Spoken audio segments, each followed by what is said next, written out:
आणि तो आपल्याला घ्यायचा आहे, तर तो डिनॉमिनेटर एक किती असतो मॅडम. असतो? एक एक. असतो. मग आता ही आली की नाही पी अपॉन क्यूच्या फॉर्म मध्ये. मग जर ही पी अपॉन क्यूच्या फॉर्म मध्ये लिहिता येत असेल तर तिला आपण रॅशनल नंबर म्हणू शकतो. मग बघा, फक्त 15 ही नॅचरल नंबर आहे, होल नंबर आहे आणि इंटिजर सुद्धा आहे. या सगळ्या संख्यांना आपण पी अपॉन क्यू या फॉर्म मध्ये लिहू शकतो. आणि म्हणून या सगळ्या संख्या म्हणजे नॅचरल नंबर्स असू देत, होल नंबर्स असू देत, इंटिजर्स असू देत, हे सगळेच्या सगळे रॅशनल नंबरच्या ग्रुपमध्ये येतात, रॅशनल नंबरच्या गटामध्ये येतात. आलं लक्षात? मग आता नवीन गोष्ट कोणती शिकला तुम्ही, की जी संख्या आपल्याला फक्त इंटिजर दिसेल ही सुद्धा रॅशनल नंबर आहे. का? कारण तिला डिनॉमिनेटर आहे. बरोबर. त्याच्यानंतर 6 ही नॅचरल नंबर म्हणतो आपण, ही सुद्धा रॅशनल नंबर आहे because it's denominator is 1. 6 upon 1. जी संख्या आपण अंश आणि छेदामध्ये लिहितोय म्हणजेच पी अपॉन क्यू फॉर्म मध्ये लिहितोय, तिला आपण रॅशनल नंबर म्हणतो. आलं लक्षात? आता हे झालं रॅशनल नंबरचं एक रूप. दुसरं एक रूप आपण पाहिलेलं होतं. कोणतं होतं ते? तर मिक्स्ड फ्रॅक्शन होता तो. मिक्स्ड फ्रॅक्शन म्हणजे ज्याच्यामध्ये पूर्णांक पण होता आणि अपूर्णांक सुद्धा होता, अशा संख्यांना सुद्धा आपण काय म्हणतो? तर रॅशनल नंबर म्हणतो. Rational number. 2 इंटिजर 1/2 हा कसा नंबर आहे? तर रॅशनल नंबर आहे. बघा रूप किती येतात. फक्त कसा आहे तो? तर मिक्स्ड फ्रॅक्शन आहे. फ्रॅक्शन आहे हा ऍक्च्युअल. हा फ्रॅक्शन जो आहे, हा फ्रॅक्शनला आपण रॅशनल नंबर म्हणतोय. का? कारण याचे मिक्स्ड फ्रॅक्शन म्हणतोय कारण याच्यामध्ये कोण आहे? पूर्ण पण आहे आणि अपूर्ण सुद्धा आहे. पूर्ण 2 आहेत आणि अपूर्ण 1/2 आहेत. आलं लक्षात? मग हे आणखी एक रूप आहे रॅशनल नंबरचं. जसा पी अपॉन क्यू हा फ्रॅक्शन आहे, या फ्रॅक्शनला आपण रॅशनल नंबर म्हणतो, तसाच या मिक्स्ड फ्रॅक्शनला सुद्धा रॅशनल नंबर म्हणता येतो. अजून एक ग्रुप कोणतं आहे रॅशनल नंबरचं? आणखी एक ग्रुप आहे बघा, कोणतं आहे? Decimal fraction. Decimal fraction 3.1. 3.1 हा आपण डेसिमल फ्रॅक्शन असं म्हणतो. पण हा डेसिमल फ्रॅक्शन याला सुद्धा, या नंबरला सुद्धा आपण रॅशनल नंबर म्हणतो. म्हणजे प्रत्येक डेसिमल फ्रॅक्शन हा रॅशनल नंबर असतो. फक्त इथे एक अट आहे, ती अट मी तुम्हाला थोड्या वेळात सांगणार आहे. तर आणखी एक मी इथे डेसिमल फ्रॅक्शन लिहिते, 5.22222 अँड सो ऑन. बोला, हा सुद्धा डेसिमल फ्रॅक्शन आहे. आता या वरच्या डेसिमल फ्रॅक्शन मध्ये आणि खालच्या डेसिमल फ्रॅक्शन मध्ये काय फरक आहे? मॅडम वर घ्या की थोडस. वर घ्या की जरा. बर, वर थांबा जरा 2 मिनिटं.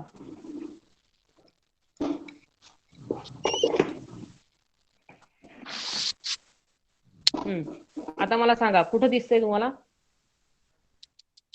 दिसतंय? हो. आता दिसतंय? हो. हा. आता हे सांगा मला, हा 3.1 आहे आणि हा 5.2222 अँड सो ऑन. 1 2 3 डॉट्स यायचे. या दोघांमध्ये फरक आहे. दिसतोय तो फरक. दोघही एकाच ह्याच्यातले आहेत, म्हणजे दोघही डेसिमल फ्रॅक्शनच आहेत. पण हा डेसिमल फ्रॅक्शन या डेसिमल फ्रॅक्शन पेक्षा खूप वेगळा आहे. म्हणजे दोघांमध्ये फरक आहे. तर दोघांमध्ये काय फरक आहे? या डेसिमल फ्रॅक्शन मध्ये आणि या डेसिमल फ्रॅक्शन मध्ये पहिला फ्रॅक्शन दिसलं झालं डेसिमल. पहिला फ्रॅक्शन आहे 3.1. पहिला फ्रॅक्शन आहे 3.1. 3.1. पहिला फ्रॅक्शन 3.1 आहे. 5. हा जो आहे ना, हा 3.1 आहे. जे दुसरा फ्रॅक्शन आहे ती त्यातील 2 हे वाढतच जाणार. बरोबर. दुसरा जो फ्रॅक्शन आहे त्याच्यामध्ये 2 हा अंक तुम्हाला परत परत दिसतोय आणि या पुढे 3 टिंब दिसतायत. या 3 टिंबाचा अर्थ आहे की हा असाच पुढे वाढत जाणार आहे. पण हा वाढत जाताना त्याच्या सोबत कोण असणार आहे किंवा तो वाढत जरी आपण ठेवला तरी तिथे कोण दिसणार आहे तर 2 हा अंक पुन्हा पुन्हा दिसणार आहे.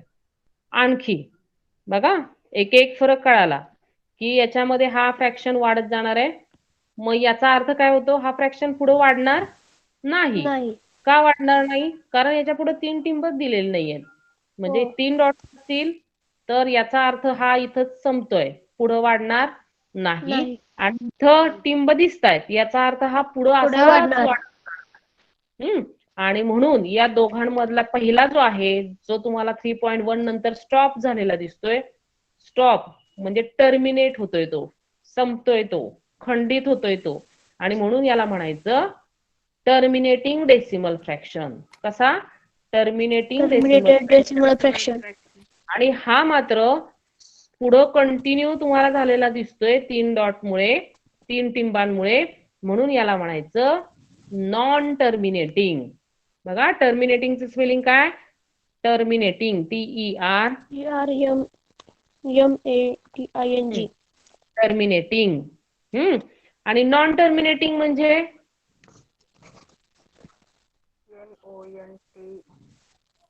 नॉन टर्मिनेटिंग म्हणजे न संपणारा, न संपणारा. न संपणारा किंवा कसा अखंड. हा आहे तो टर्मिनेटिंग आणि हा आहे तो नॉन टर्मिनेटिंग. आता ह्या नॉन टर्मिनेटिंग आणि टर्मिनेटिंग मध्ये आपल्याला असे हे जे डेसिमल फ्रॅक्शन्स आहेत हे कसे मिळतात तर आपल्याला एक जी क्रिया आपण माग अभ्यासासाठी दिलेली होती त्याच्यामध्ये हे डेसिमल फ्रॅक्शन्स कसे येतात हे मी तुम्हाला सांगितलेलं होतं. हा आता एक हे कसे येतात ते बघूया आपण. एक भागाकार घेऊया. तर भागाकार असा आहे सगळ्यांनी करायचं वही पेन समोर ठेवायचं. आता इथून पुढे भागाकारात क्रिया आहेत. First example to represent the rational number in its decimal form. तर पहिला भागाकार आहे 15/7. सगळ्यांनी करायचं आहे 15/7. 15/7. माईक बंद करा बालाजी आणि रोहन. रोहन तुमची माईक बंद करा. मी सांगेन तेव्हा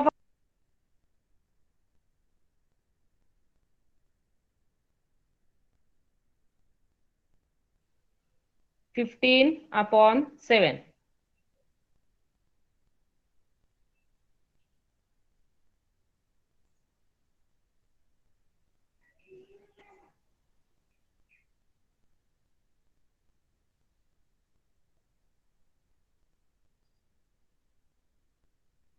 घेतलं.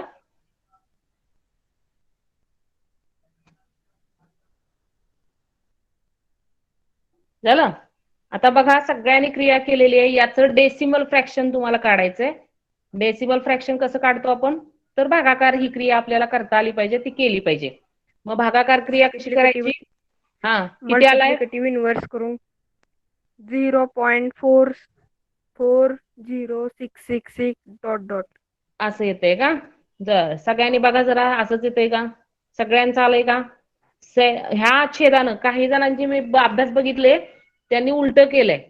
छेद आणि अंश काहीही असू देत छेद मोठा असू देत किंवा छेद लहान असू देत पण एक लक्षात ठेवायचे छेदाचे भाग करायचे म्हणून तो 8 आणि किती भाग करायचे तर 7 म्हणून 7 बाहेर म्हणजे 7 न भागायचे. तर पहिला भाग कसा येतोय हा चुकलंय माहिती तेच म्हणूनच सांगितलं 2. तर 7 दुने 14 येतात 14. ते 1. आता ही क्रिया पहिली दुसरी ठीक होती इथपर्यंत थांबणं पण आता तुम्ही 8वीत आहात तेव्हा आपल्याला ही क्रिया डेसिमल पॉइंट पुढे न्यायची याचा अर्थ इथं आपल्याला डेसिमल पॉइंट घ्यायचा. आता हा डेसिमल पॉइंट इथं का घेतला कारण तो प्रत्येक संख्येनंतर असतो म्हणून आपण तो हा डेसिमल पॉइंट वरती कॅरी केलाय. पुढं कोण असतं मग त्याच्या न परिणाम करणारी संख्या म्हणजे 0. त्यातला Zero. एक 0 आपण घेऊ शकतो. पुढचा भाग कितीचा असेल मग? 7. 1चा. 7 7 वजा केले. 7 वजा केल्यानंतर बाकी राहिली 3. 3. पुन्हा नियमाप्रमाणे पुढचा 0 घेतला. 0.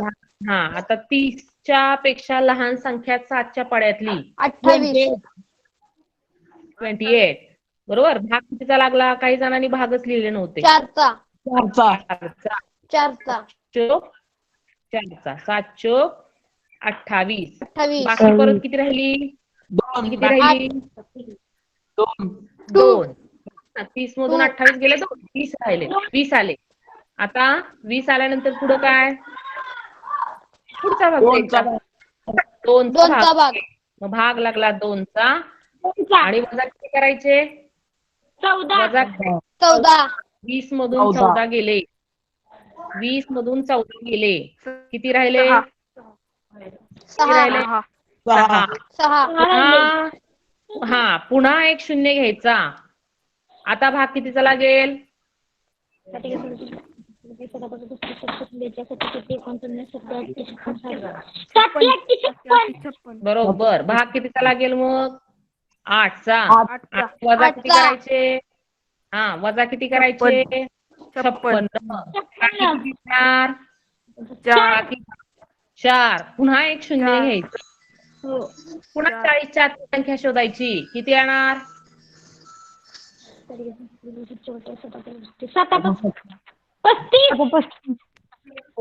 5 आणि वजा होणार 35. बाकी राहणार 5. 0 घ्यायचं. पुढचा भाग किती राहणार?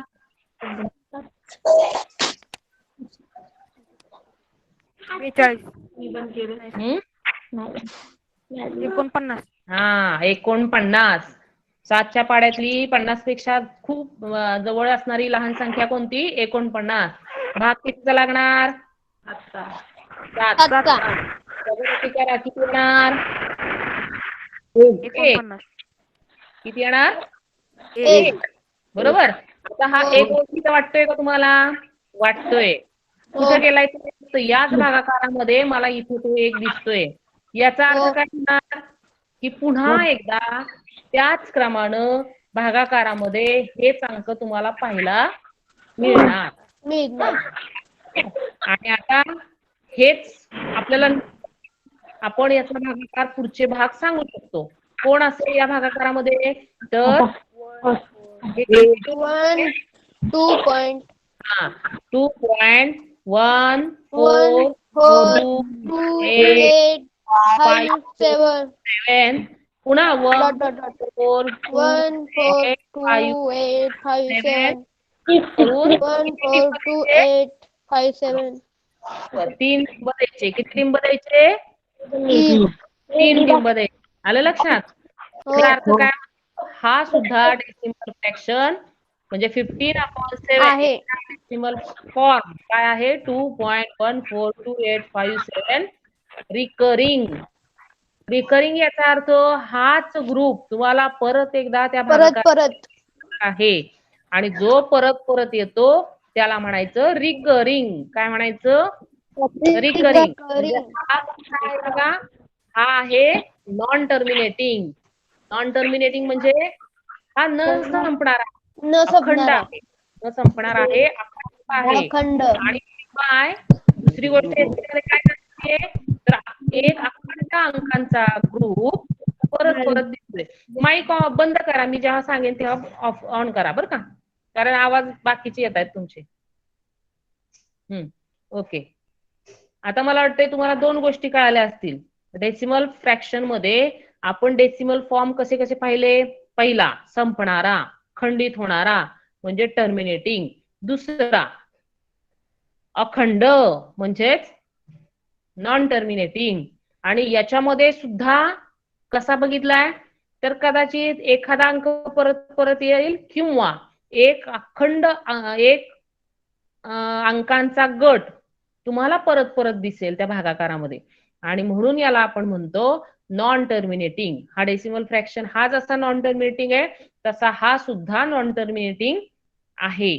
आणि हा नॉन टर्मिनेटिंग येईपर्यंत आपल्याला ही क्रिया चालू ठेवायची असते. मग आपण इथं बघा एक दिसला परत की आपण ही क्रिया थांबवलेली आहे. याचा अर्थ ती क्रिया थांबली आहे का? तो भागाकार थांबलाय का? तर नाही. म्हणून आपण याला 3 डॉट्स दिलेले आहेत. याचा डेसिमल फॉर्म लिहिताना आपण काय करायचं, एक काळजी घ्यायची आहे की हा जो अंकांचा गट आहे तो किमान आपल्याकडून 2दा लिहिला गेला पाहिजे. त्या डेसिमल फ्रॅक्शन मध्ये तो 2दा लिहिला गेला पाहिजे आणि पुढे नंतर मग 3 डॉट तुम्ही द्यायचे. हा झाला डेसिमल फ्रॅक्शन. की हा डेसिमल फ्रॅक्शन कसा आहे, तर हा डेसिमल फ्रॅक्शन नॉन टर्मिनेटिंग आहे आणि प्लस हा रिकरिंग आहे. रिकरिंग याचा अर्थ तो पुन्हा पुन्हा त्या भागाकारामध्ये आपल्याला तो अंकांचा गट दिसतोय. आलं लक्षात? Recurring and non terminating. Recurring and non terminating हा झाला डेसिमल फ्रॅक्शन. बरोबर. आता अजून जरा पुढे जाऊया आपण. तुमच्या लक्षात आलं असेल की इथं डिनॉमिनेटर 7 आहे आणि जेव्हा जेव्हा डिनॉमिनेटर, आता तुम्हाला एक अभ्यास करायचा आहे स्वतःला की कोणता डिनॉमिनेटर असल्यानंतर किंवा छेदाला कोणता अंक असल्यानंतर डेसिमल फ्रॅक्शन हा आपल्याला टर्मिनेटिंग मिळतोय आणि कोणता अंक असल्यानंतर तो नॉन टर्मिनेटिंग राहतोय. हा 0 ते 9 सॉरी 0 नाही, आपण 1 ते 9 पर्यंत तुम्ही एक पण आपण कॅन्सल करूया. 2 ते 9 मध्ये कुठला अंक घेतल्यानंतर तो टर्मिनेटिंग होतोय, कुठला अंक घेतल्यानंतर नॉन टर्मिनेटिंग होतोय हे तुम्ही शोधू शकता. आणि हे शोधल्यानंतर तुम्हाला पुढच्या संख्यांविषयी आपोआप कळत जाईल. तर आता आपण एक डेसिमल फ्रॅक्शन बघितला की जो कसा आहे, नॉन टर्मिनेटिंग आहे. आणखी एक तुम्ही ऑब्झर्व करायचंय बरं का. मी डेसिमल फ्रॅक्शन लिहिते 1.10 आणि अजून एकदा लिहितो 10. हे सगळ्यांना दिसतंय. हा सुद्धा नॉन टर्मिनेटिंग आहे. बरोबर, अखंड आहे. आणि प्लस कसा आहे, तर याच्यात 10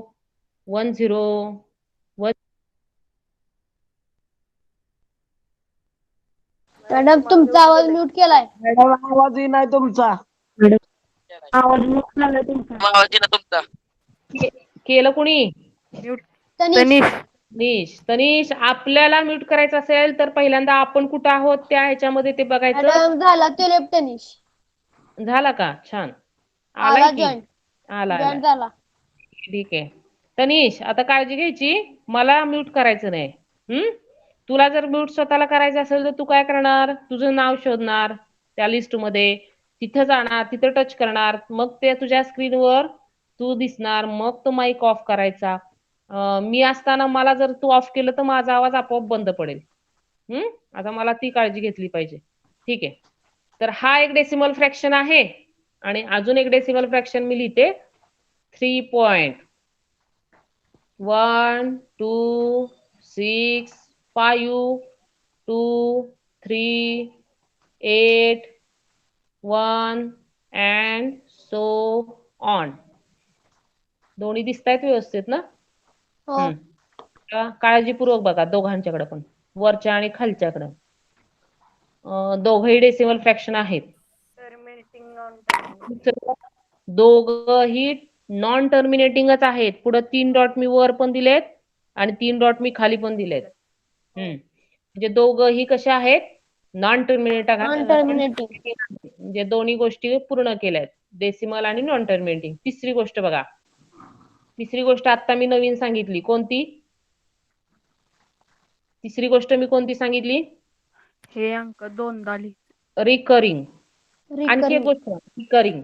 रिकरिंग याचा अर्थ परत परत येतात. परत परत येतात. कोण येतात, तर अंक येतो. एक किंवा अंकांचा एक गट असेल, परत परत येतात त्या डेसिमल फ्रॅक्शन मध्ये. तसं झालंय, कसं झालंय पहिल्या अपूर्णांक, पहिल्या डेसिमल फ्रॅक्शन. पहिल्या डेसिमल फ्रॅक्शन मध्ये तुम्हाला 10101010 दोन अंक त्याच क्रमाने दिसतायत. खालच्या मध्ये तसं दिसतंय का? नाही. खालचं खालच्यामध्ये तुम्हाला अंक दिसतायत, काही अंक हो. परत परत आले, पण त्याच क्रमाने आलेले नाही. नाही. 1 2 6 5 नंतर 2 दिसतोय आणि 2 नंतर परत दिसायला पाहिजे, तो काय दिसत नाही, तो वेगळाच अंक दिसतोय. असं तुम्ही जर हे जर पाहिलं नीट, तर हा डेसिमल फ्रॅक्शन नॉन टर्मिनेटिंग आहे, पण रिकरिंग नाही. नाही. म्हणजे कसा तो, तर नॉन रिकरिंग. हा जसा रिकरिंग हा रिकरिंग आहे, तसा हा नॉन रिकरिंग आहे. Non recurring. हा रिकरिंग, हा non non recurring. Recurring. Very good. मग हा नॉन रिकरिंग फ्रॅक्शन कसा मिळतो? आतापर्यंत आपण बघितलं की डेसिमल फ्रॅक्शन आपल्याला भागाकार क्रियेनं मिळतात. कसे असतात ते? एक तर टर्मिनेटिंग असतील किंवा नॉन टर्मिनेटिंग असतील, बरोबर, आणि रिकरिंग असतील. पण हे जे आहेत हे डेसिमल फ्रॅक्शन आपल्याला कसे मिळतात? तर हे डेसिमल फ्रॅक्शन कसे मिळतात हे आपण नंतर बघूया. अगोदर हे जे डेसिमल फ्रॅक्शन आहेत, या डेसिमल फ्रॅक्शनला आपण इररॅशनल नंबर असं म्हणतो. हे जे नंबर्स आहेत कोणते बघा, ह्या दोघांमध्ये एक रॅशनल आहे आणि एक इररॅशनल आहे. तर आता रॅशनल कुणाला म्हणायचं? की ज्याचा डेसिमल फॉर्म तुम्हाला नॉन टर्मिनेटिंग अँड रिकरिंग असा दिसेल, हा झाला कोणता नंबर? तर रॅशनल नंबर, बरोबर.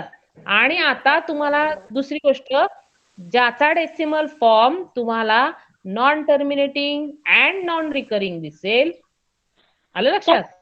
नॉन टर्मिनेटिंग, बरोबर, तो आहे इररॅशनल नंबर. आता आपल्या समोर येणाऱ्या सगळ्याच संख्या तुम्हाला या फॉर्म मध्ये दिसणार नाहीयेत, मग ओळखायच्या कशा? तर त्या ओळखण्यासाठी आपल्याला आणखीन एका गोष्टीचा अभ्यास करावा लागेल. ती कोणती? तर आता मी तुम्हाला एक एक गोष्ट सांगते. मला तुम्ही 1 चा स्क्वेअर, 1 स्क्वेअर किती येतो तर सांगायचा. 1 स्क्वेअर 1 येतो. आणि हा कसा काढतो आपण हे सुद्धा आपल्याला परफेक्ट माहिती आहे. आपण मागच्या तासाला इंडायसेस किंवा घातांक भोसले सरांनी त्याच्यामध्ये हे आपण शिकलोय. 1 स्क्वेअर इज, 1 स्क्वेअरचा मिनिंग काय येतो? 1 multiplied by 1 is equal to 1. आपण व्हॅल्यू असं म्हणतो. 2 स्क्वेअर किती येतो? 2 multiplied by 2 is equal to 4.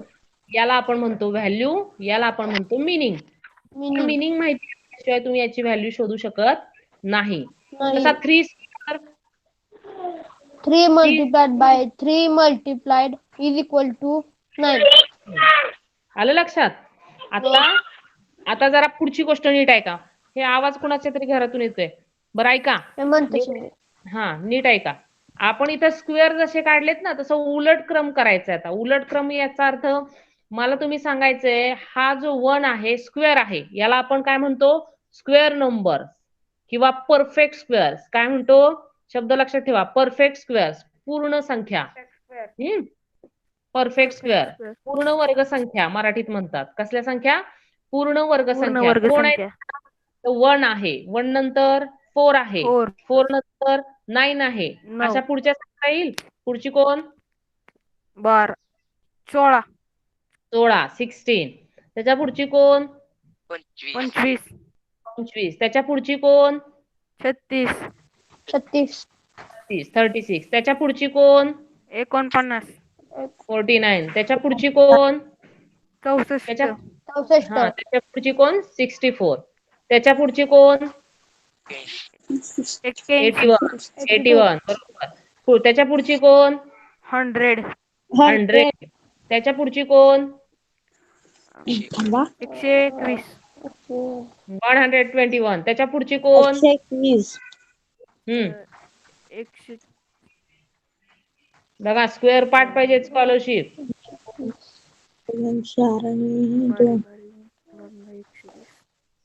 आपण 7वीत असताना हे पाठ केलेलं होतं, तोंड पाठ होतं सगळ्यांचं. ठीक आहे, इथपर्यंत ठीक आहे.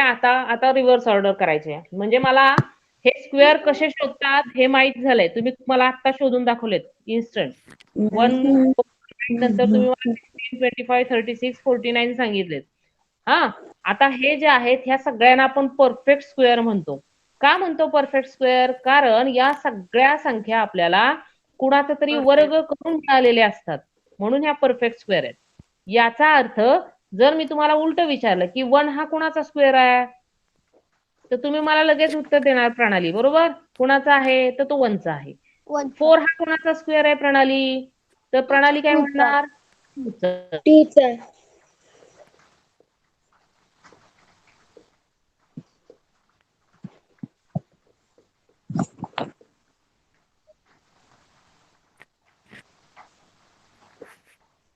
आवाज येत नाही मॅडम. मॅडम तुम्ही दिसून पण झाला ना आवाज पण येत. आवाज येत नाही. मॅडम तुम्ही आवाज दिसताना ना आवाज येत नाही. हो हो मध्येच आता आवाज सगळ्यांचे बंद.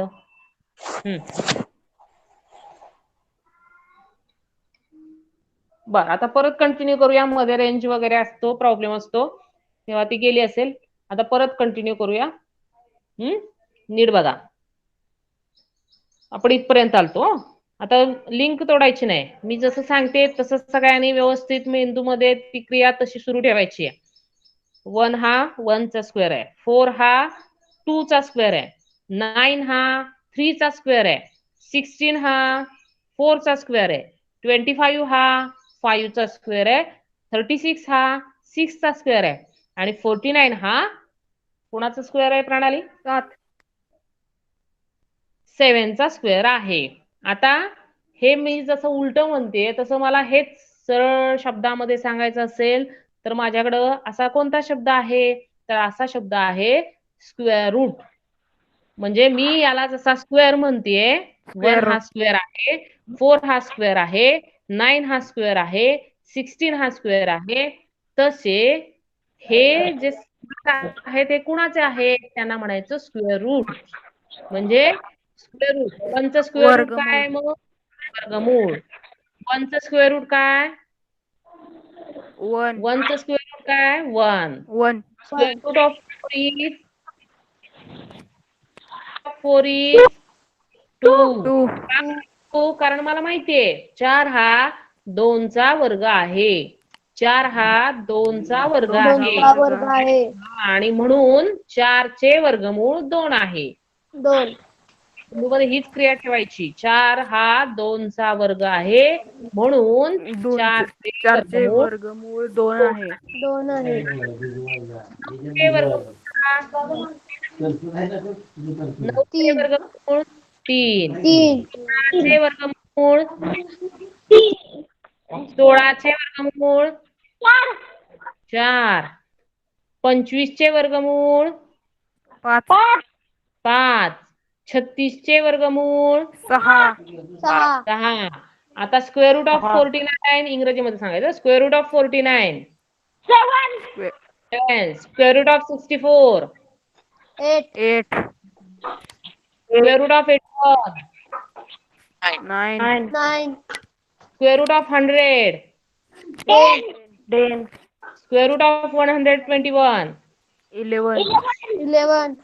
Square root of 124 12. Square root of 169 13. 13. मग इथं तुम्हाला काय पाठ पाहिजे तर स्क्वेअर पाठ पाहिजे.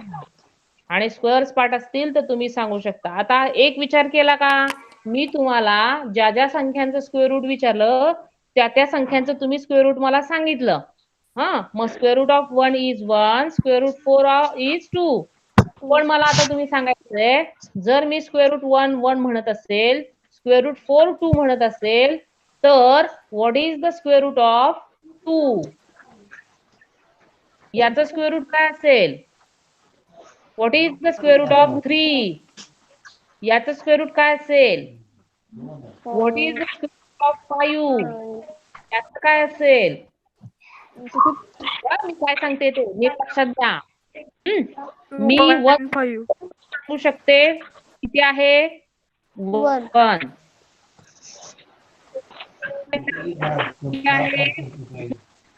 आता मी विचारते तुम्हाला की स्क्वेअर रूट किती असेल? स्क्वेअर रूट 3 किती असेल? 1.5.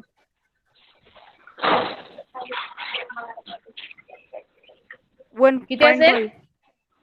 1.5. परफेक्ट.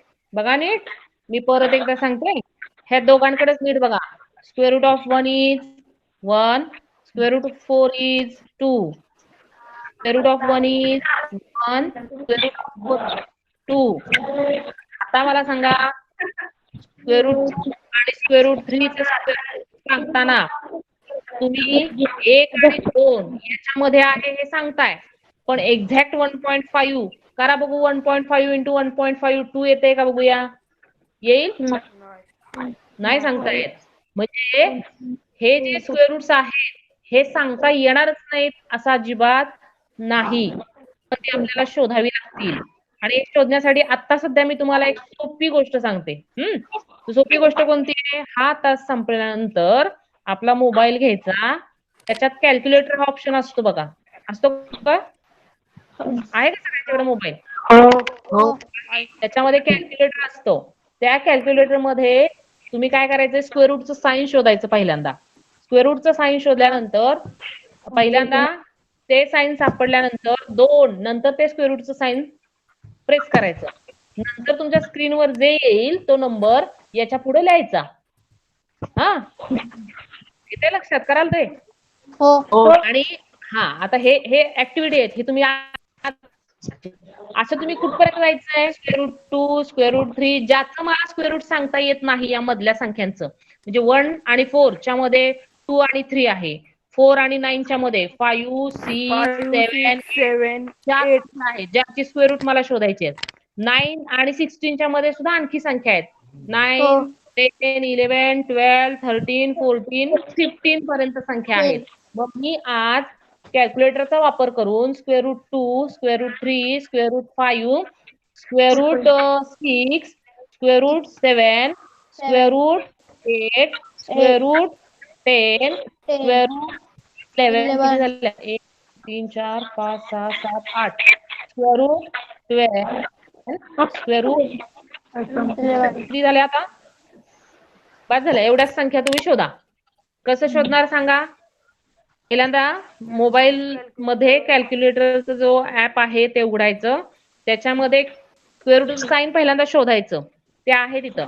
नंतर 2 हा अंक घ्यायचा, त्याच्यानंतर स्क्वेअर रूटचा तो टॅब आहे तो प्रेस करायचा. त्याच्यानंतर स्क्रीनवर जो अंक येईल तो तुम्ही इथं लिहायचा. असं करत या सगळ्या संख्यांची स्क्वेअर रूट शोधायची. आणि हे सगळ्या संख्यांची स्क्वेअर रूट या दोघांमध्ये कुणासारखी दिसतायत? याच्यासारखी दिसतायत का याच्यासारखी दिसतायत? हे तुम्ही शोधायचं. हा, आणि मग ठरवायचं. काय ठरवायचं? की हे जे संख्या आहे रॅशनल आहे का इरॅशनल आहे? डेसिमल फॉर्म जर याच्यासारखा आला तर हा रॅशनल नंबर, आणि या सगळ्यांचा फॉर्म जर याच्यासारखा आला तर हा इरॅशनल नंबर. लक्षात आलं का? जमेल सगळ्यांना? ही ऍक्टिव्हिटी आज करायची. आपल्या स्कॉलरशिपच्या पुस्तकामध्ये सुद्धा मला रॅशनल आणि इरॅशनल नंबर ओळखा असे प्रश्न आहेत. तेव्हा फक्त एवढाच अभ्यास करायचा नाही, याला जोडून लगेच स्कॉलरशिपचं पुस्तक सुद्धा घ्यायचं. बरेच जण स्कॉलरशिपचा अभ्यास करत नाहीत. स्कॉलरशिपचा अभ्यास ऐनवेळी करण्यासारखी गोष्ट नाही, ती रोज झाली पाहिजे. म्हणजे मी शुक्रवारी अभ्यास टाकते म्हणजे शुक्रवारीच फक्त करायचा, शनिवारीच फक्त करायचा, असं करायचं नाही. एकदा आपला युनिट सुरू झालं की त्या युनिटशी रिलेटेड जेवढे म्हणून प्रश्न असतील त्यांचा शोध तुम्ही घ्यायचा आहे आणि ते सोडवायचे. जास्तीत जास्त प्रश्न तुमच्या नजरेखालून गेले पाहिजेत, तुमच्या मेंदूपर्यंत ते पोहोचले पाहिजेत, तर आणि तरच तुम्हाला यांच्यामधला फरक कळेल. आता मी परत एकदा सांगते नीट. माझ्या समोर ह्या सगळ्या संख्या आहेत. Square root 1, square root 4, square root 9, square root 16, square root 25, square root 36, या सगळ्या संख्या रॅशनल नंबर्स आहेत. आणि यांना मी रॅशनल का म्हणतेय? कारण या सगळ्या संख्यांचे स्क्वेअर रूट्स हे इंटिजर्स आहेत. आणि आता हे इंटिजर्स त्यांना आपण रॅशनल म्हणतोय का? तर हो म्हणतोय. का म्हणतोय? कारण आत्ताच आपण सांगितलं की हे सगळे इंटिजर्स आपण P अपॉन Q च्या फॉर्म मध्ये लिहू शकतो की नाही? आणि म्हणून जर आपण पूर्णांक संख्यांना रॅशनल नंबर्स म्हणत असू, इंटिजर्सला रॅशनल नंबर म्हणत असू, तर याही संख्यांना आपण रॅशनल नंबर्स म्हणणार आहोत. म्हणजे square root 1, square root 4, square root 9, square root 16, square root 25, square root 36 and same याच्यासारख्या आणखी या सगळ्या संख्यांना आपण कसल्या संख्या म्हणणार आहे? तर रॅशनल नंबर्स म्हणणार आहे. काय म्हणणार आहे? रॅशनल नंबर्स म्हणणार आहे. आलं लक्षात? आता हे रॅशनल नंबर्स आहेत. मग आता याच्यासारखे जे राहिलेले मी मगाशी सांगितल्याप्रमाणे यांचे स्क्वेअर रूट्स काय येतात हे तुम्ही शोधायचे याच्यानंतर, या क्लास संपल्यानंतर, आणि ठरवायचे यांचा जो डेसिमल फॉर्म आहे तो कसा आहे. Non terminating and non recurring आहे का नॉन टर्मिनेटिंग अँड रिकरिंग आहे हे तुम्ही ठरवायचं. ज्याचा decimal form non terminating and recurring असेल तो रॅशनल नंबर, ज्याचा decimal form non terminating and non recurring असेल तो इरॅशनल नंबर. आलं लक्षात? आणि जर त्याचा फॉर्म असा असेल तर आपोआपच त्या संख्या कशा असतील,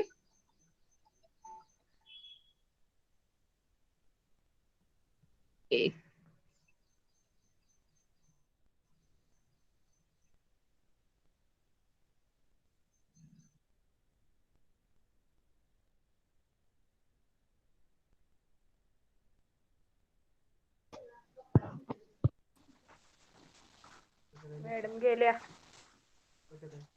शंतनू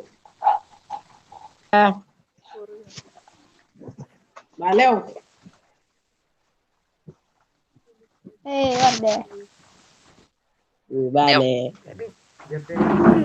मॅडम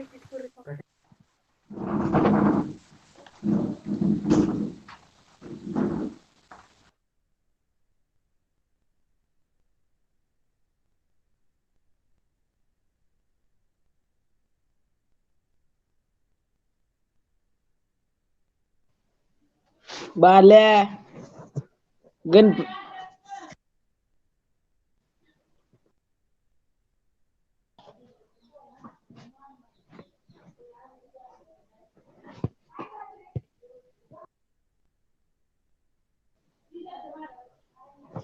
सिद्या मस्जिदी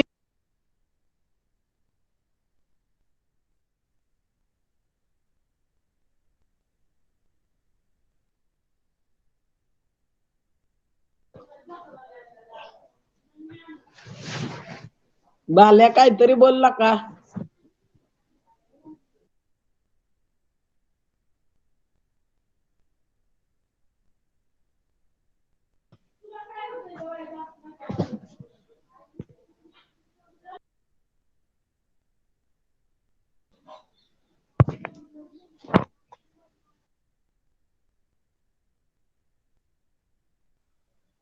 शंका आहे का कुणाला?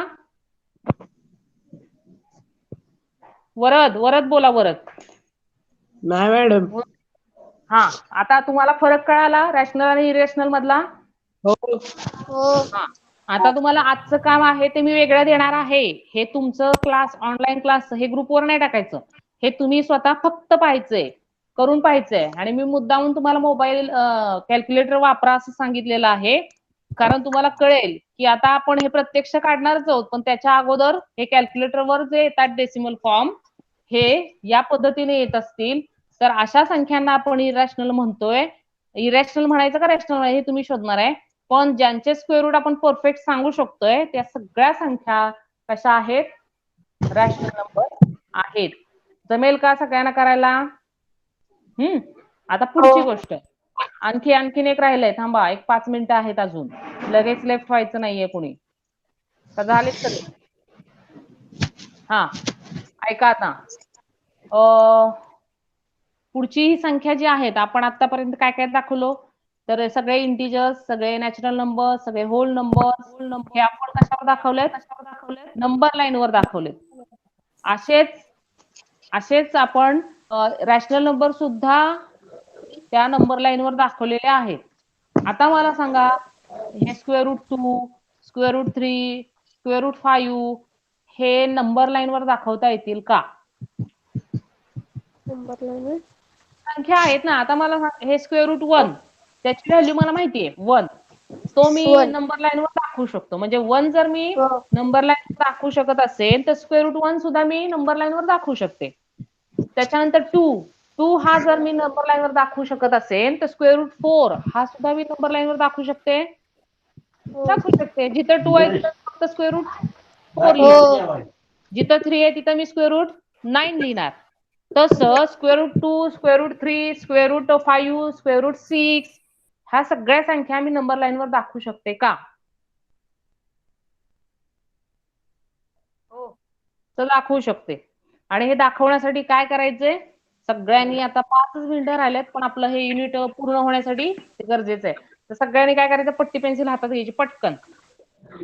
पट्टी आणि पेन्सिल घेतली का? पट्टी पेन्सिल घ्या हातामध्ये. मी कन्स्ट्रक्शन त्याचा एक्सप्लेनेशन मी करणार आहे. घेतली? पट्टी घ्या, पेन्सिल घ्या आणि कंपास सुद्धा घ्या. कंपास घ्या हातामध्ये, कंपास. घेतलं? चला. पहिल्यांदा लाईन काढा. पहिल्यांदा लाईन ड्रॉ करा.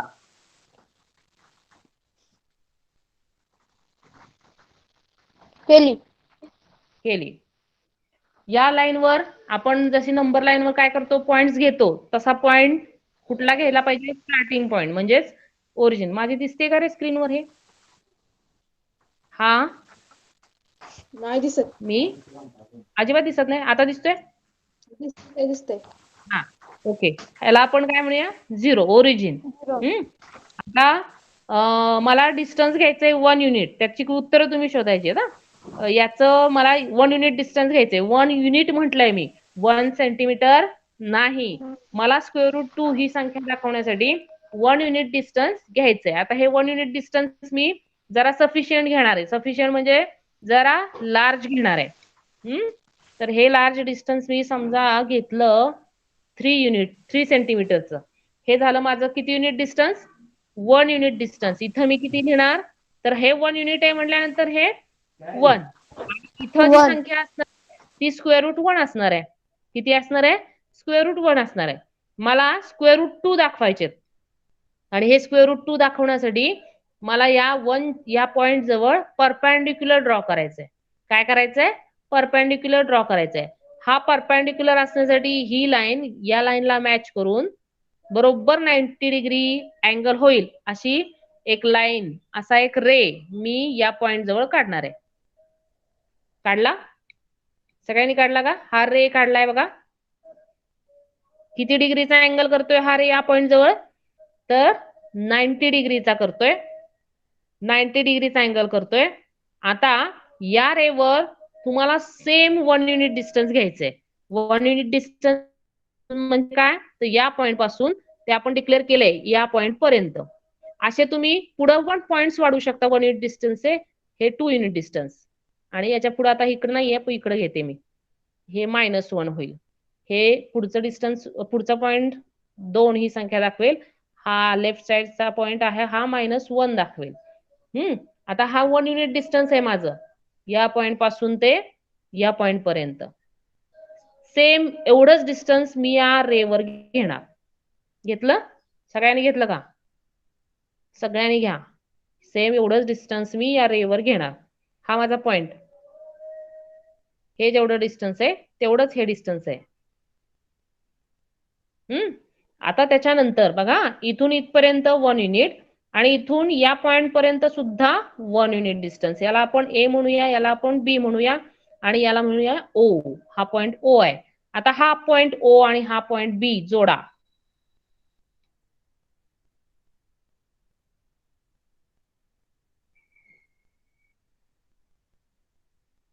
जोडला? पॉइंट जोडला? हा, आता माझा पुढचा प्रश्न नीट आहे का? हा राईट अँगल ट्रायंगल आहे. ह्या ओ पासून या ए पर्यंत डिस्टन्स 1 युनिट आहे. या ए पासून या बी पर्यंत डिस्टन्स सुद्धा 1 युनिट आहे. तर what is the distance between point O and point B? किती असेल? किती असेल बघू? हायपोटेन्यूस आहे. Very good. कुठला थेरम वापरणार? Pythagoras theorem. पायथागोरस थेरम काय सांगतो? Hypotenuse square is equal to base square plus base plus height square. हे डिस्टन्स आहे 1 युनिट म्हणजे 1 स्क्वेअर होईल. हेही डिस्टन्स आपण 1 युनिट घेतलंय म्हणजे 1 स्क्वेअर होईल. Base square plus height square. करा square. 1 square is 1. Again 1 square is 1 and 1 plus 1 is 2. 1 plus 1 is 2. हे काय आलंय?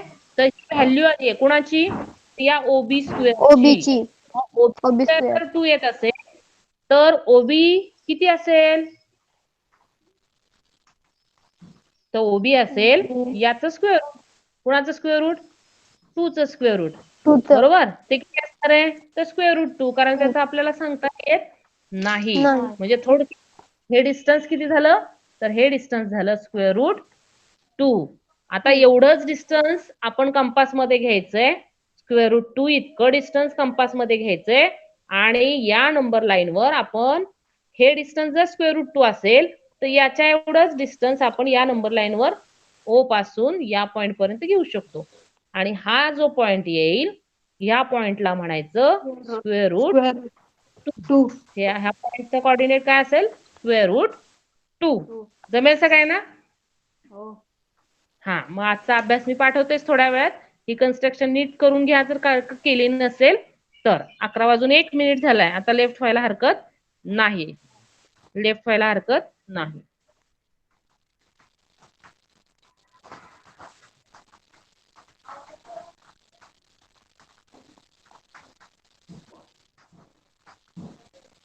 चला लेफ्ट व्हा.